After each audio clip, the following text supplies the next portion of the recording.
Good afternoon, ladies, gentlemen, boys and girls. Assalamu alaikum wa rahmatullahi wa barakatuh. My name is Big Akar Ahmed and welcome to today's video. Today we're going to do something a little different. We're going to do a little vlog here. And the reason I want to do this is because I live in Orlando, Florida, for those who do not know. And we were just hit by Hurricane Milton. And this is the next day. It's around 5 o'clock p.m. here.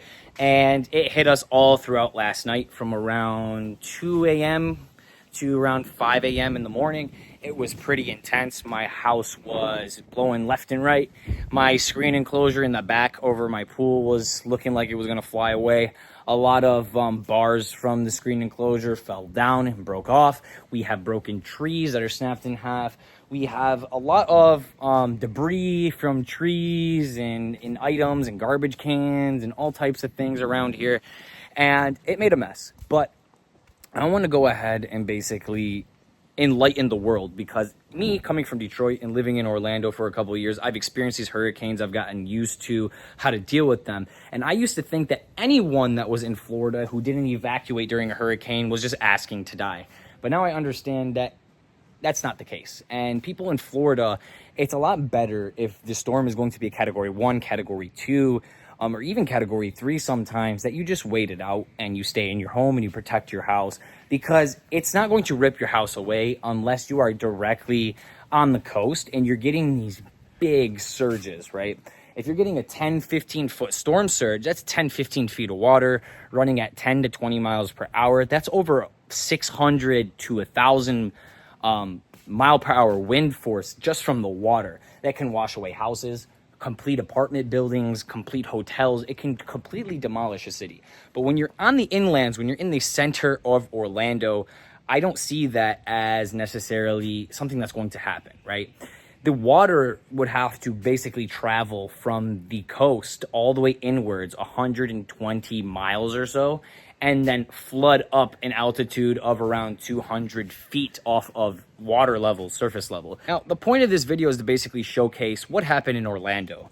I'm not gonna be able to get everything. I'm not gonna drive around the whole entire city, but I'm gonna show you around my house, what happened to my house, what damages we went through. I'm gonna share the story of my night and how my night went. And then I'm going to show you around the neighborhood, around the outskirts of the city. And we're going to go ahead and travel around and see some of the damages, the debris and things that happen throughout the city, just to show you guys what a hurricane can actually do. And by the time it even reaches you in Orlando, even though you shouldn't necessarily evacuate and run away, then it's not as fatal where it's going to kill you. It is something that is dangerous. It is something you need to be very, very careful with. You should not go outside. You should not be playing games with a storm of this magnitude. There's nothing there's no joke when it comes down to 100 mile per hour winds, to your house completely just bending left, bending right, trees snapping in half. That's not something you want to play with. So I'm not downplaying the storm by telling you guys Orlando is safer than the other locations. It is still very, very dangerous. But I want to go ahead and show you guys, and so you understand that I didn't get hit with Noah's Ark, okay? Because the news makes it sound like Florida got hit by Noah's Ark and went completely underwater, and that's just not the case. So without further ado, let's go ahead and start this video up and show you guys what Orlando has to offer after Hurricane Milton. So I want to go ahead and share what happened last night here at the house. So around 1 o'clock in the morning, the storm started picking up. The wind started getting pretty fast, around 40 miles per hour with 20 mile per hour wind gusts. The front door started to leak water inside. The back door started to bubble some water inside.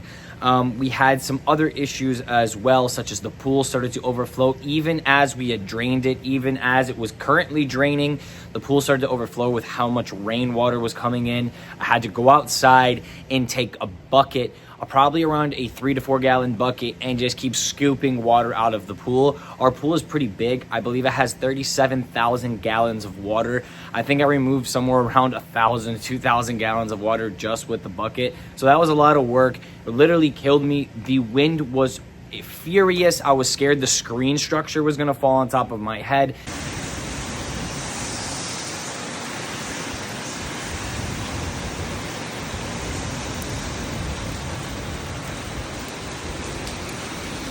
Thank God nothing happened at that point. The wind wasn't strong enough. The screen didn't start breaking down, but we had to go ahead and fix that.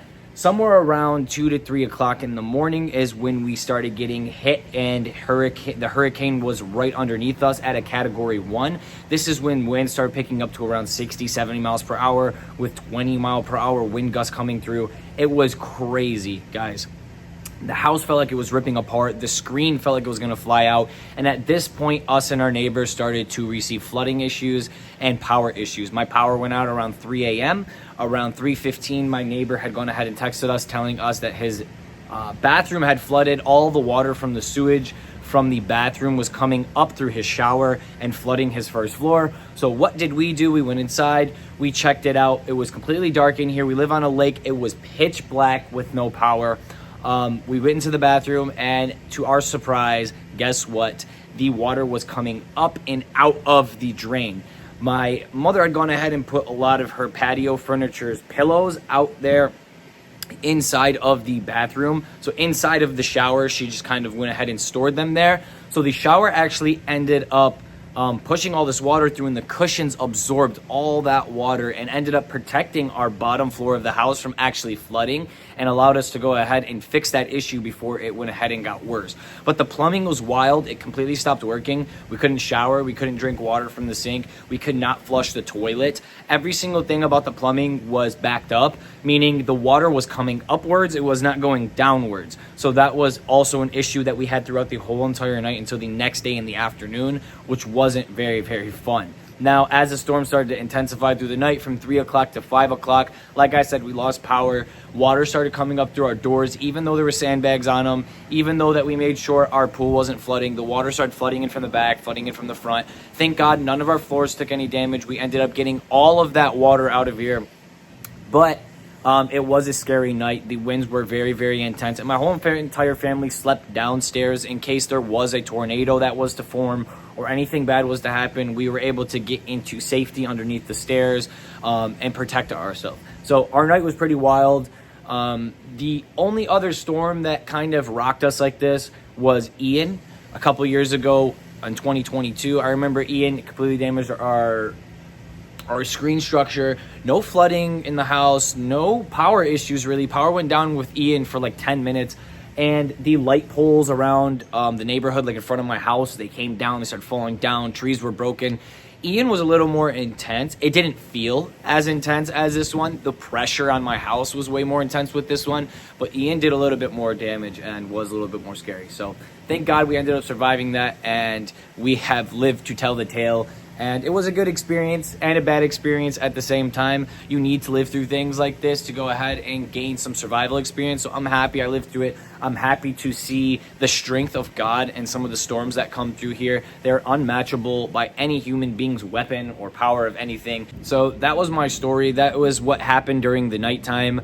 No damages to our house, thank God. Our screen enclosure got damaged a little bit, which you'll see. Little things like that, but other than that, nothing on the inside, no flooding on the inside. We stayed up till 5 o'clock in the morning. Very, very, very tired these last couple days. Our bodies are beat up from scooping water and running back and forth and staying up all night, and your adrenaline's just pumping because you're in a massive storm, and your body tells you, like, this is life or death. You know, a tornado can form, this can happen, your windows can break in, and your body doesn't want to sleep. So you're basically stuck awake all night. And I really do wish, like, if these storms are going to come through, God, please send them through in the daytime so that we can maintenance them a little better, because at night they are very, very, very wicked. You can't see anything, and you have to deal with a lot in the middle of the night. And I'm not a bat, so unfortunately they would be much better in the daytime next time. So thank you, God. All right, guys, so we're in my backyard. I want to go ahead and show you guys what happened in my backyard, where my pool is. We have this complete screen enclosure, so none of the bugs, nothing can get in. A big old pool. And this right here is completely damaged. It is ripping apart. There are bars on the floor. There are bars up here that are literally seconds away from literally just falling off. And the whole entire screen enclosure, I don't know if you guys can really see this. It is bent and it is tilted like this. So the whole entire enclosure, if I go ahead and try and keep it level, it is tilted over. The whole entire thing is wobbled. We have screen that is basically flying out and is ripped. We have screen right here, like Superman, that has a cape that is ripped. And this whole entire screen enclosure last night, guys, this whole entire thing, I thought was going to rip off our house and go flying away. If you guys would have seen the way the corners and the edge was popping off of the roof, I thought it was going to rip the whole entire roof off. It was sounding insane. It was looking insane. And you could not see anything back here, just to let you guys know. Every single thing back here was completely dark on this lake. We had no power, and it was complete blackness. So one thing I was really scared about back here, and I'm gonna go ahead and stand under protection, that way one of these bars don't fall on my head. One thing that was the most scary here was the darkness in the night, not having power and being on a lake, because tornadoes can form. And when a tornado forms, especially on a big body lake like this, in the dark, you cannot see it. The only time you're gonna see it is when it smacks directly into your house and takes you out. So that was one worry that I had. I wasn't too worried about the hurricane itself and it destroying my house or fatally taking us out, but I was more or less worried about the tornadoes that might form and the extreme winds that might knock our doors, windows in and completely take out the structure of our house. Yep, we got the bars all over the floor. We have screws on the floor from all of our screen enclosure. Another bar over here that went ahead and fell. I don't see any damage done to my neighbors. My neighbors is much smaller. It's not as tall as ours, so it's not going to take as much wind. Ours is also set up in more grids, so there's a lot more bars that can go wrong, snap, the foundation can fall apart a lot easier. So it is very interesting what happened back here. It is a shame for the damages and whatnot, but this was very scary. This was one of the scariest parts of the whole entire damage and the night. Is being inside of a house and the whole entire thing is attached to this big kite, essentially, and this big kite felt like it wanted to fly away with our roof. And that did not sound very good, and it did not feel very good. So this is my backyard, and this is what happened to that. Nothing happened to our cars, nothing happened to our front door or anything. But these trees right here are very interesting. They've decided to tilt and do the Michael Jackson, and they are completely sideways. They have been brushed sideways by the wind, and they have a brand new shape. All right, so we're in the car. We're about to go ahead and take off. We are going to go ahead and go to the neighboring cities. We're gonna go ahead and head to our restaurant to go ahead and check out how the restaurant is, the city over there, and see how everything is. On the way, I'm pretty sure we're gonna run into streets that are closed, streets that are flooded, areas where trees and debris are all over the place, and I'm gonna go ahead and try and show you guys that stuff. So let's get it. So this sign is completely sideways right here. I've already seen a couple trees down. You can see all this debris on the ground here.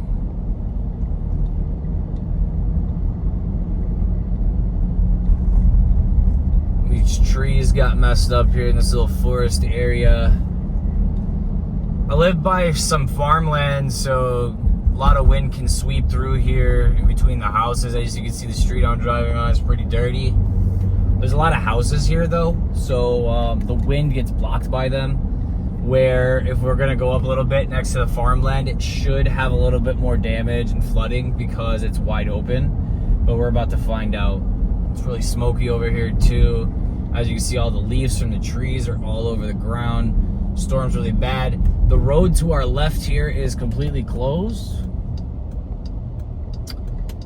and you're not allowed to go this way. If I do go that way, I'm assuming that I'm going to run into some massive debris, flood that you cannot drive through.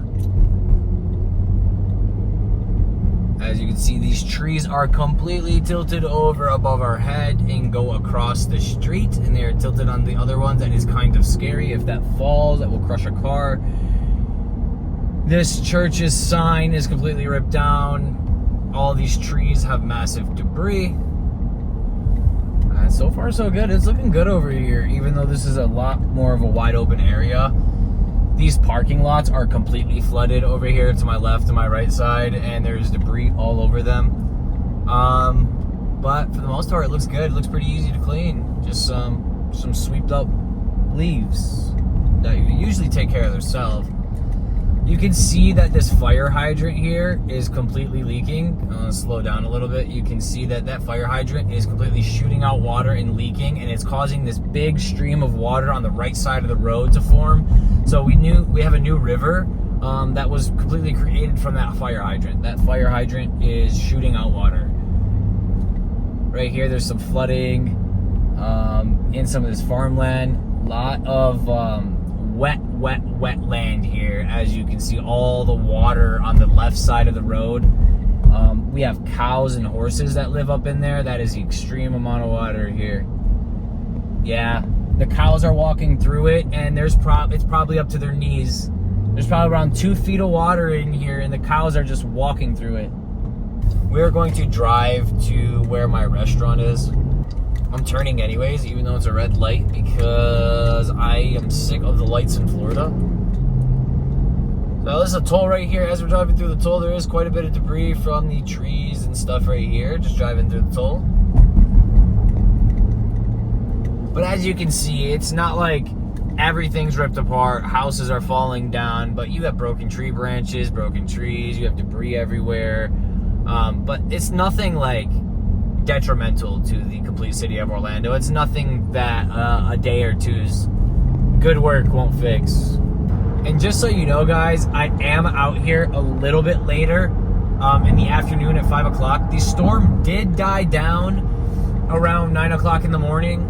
That's when it completely left us, and we were still getting wind gusts and things of that nature. But that's when most people will start waking up, going out, checking for damages. And if there was debris, there was big trees down, there was anything like that, they start cleaning it up and trying to get everything back to normal. So I am going out a little bit later in the day.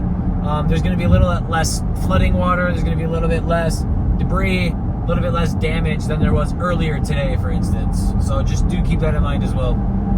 Shopping plazas, things of this nature. As you can see, that tree is completely fallen down, split in half. 20-minute lights in Orlando, bro. That's why I drive through them, just letting you guys know. Trees and debris. Let's go ahead and take a turn down this street right here. So, as you can see, this street is completely dirty. These trees have fallen down. They have made this street completely dirt, dust, mud. Very interesting. Whenever there's a lot of trees, there's a lot of debris. There's a lot of sticks, branches, full-blown trees that fall over, all types of stuff. So it is what it is. Look at this. The most damage is going to be caused by large trees. So large trees, the branches breaking, the tree itself being uprooted. In some of these hurricanes, I've seen trees be uprooted. Like Ian, I saw trees uprooted.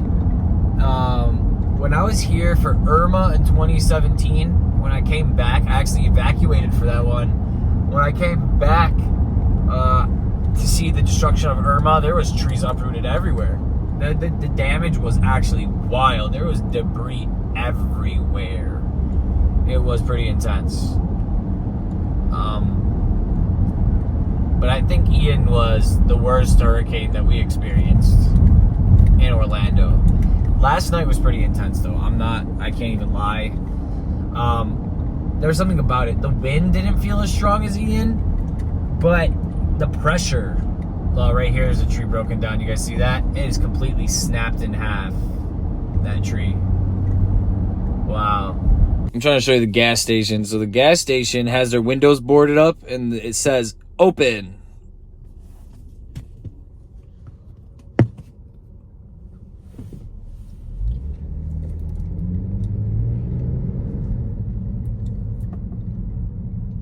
You don't have to stop at a yellow flashing light.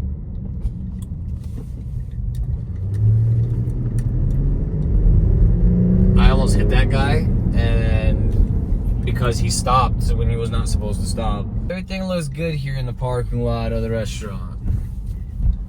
Doesn't look too bad. And yeah. They're remodeling the Publix here. They completely removed the building, so don't worry, the storm didn't take that out. But look at these branches right here. Look at these trees. This tree right here is completely snapped in half. That's wild. So this is the type of damage that I'm talking about. These are the type of things that I would look out for when it comes to these storms. Let's go ahead and show you guys what it could actually do to a tree. I want to show you guys the tree. So as you can see, this tree, it's not the largest tree in the world, right? But it does have a very, very, very big tree trunk. Like if I was to compare this to my arm, like it's not like a tiny twig tree. It is a pretty bigger tree. And there is complete debris of this tree right here. It is completely snipped in half and is on the floor. So this is what I mean by trees can go down. Trees can go down in people's houses, on their windows, on people's cars. And if you're outside during a hurricane, they can go down on top of your head, and it can be very fatal to your life. This right here is an apartment complex, and you can see all the debris from the trees falling over. Bunches of tree branches on the ground. Just dirty, man. That's gonna be it for today's video, guys. Thank you guys so much for coming in today. I just wanted to kind of show you guys around the area, around my house, and kind of share my story on what happened exactly, and how intense that Category 1 hurricane was when it did sweep through Orlando. Like I said, we got some damages as you've seen throughout the video. Our screen, some things in the front, the tree in the back over here snapped right there. But nothing fatal, nothing that blew my house down, nothing that was going to injure or kill my family. So thank God, alhamdulillah, rabbil alameen, that we're safe, that everything's good. And just to let you guys know and put into perspective for those people who don't live in Florida and don't understand that not everyone in Florida is going to just die and get washed away from the storm. It is a lot of people on the west that need to evacuate, that need to be careful, because if this is what a 1 can do, then imagine what a 5 can do or 4 can do. If this is what 70 to 80 mile per hour winds can do, imagine what 150 mile per hour winds can do. So thank you guys so much for coming today. God bless every single one of you. And until next time, free Palestine, baby, and Lebanon.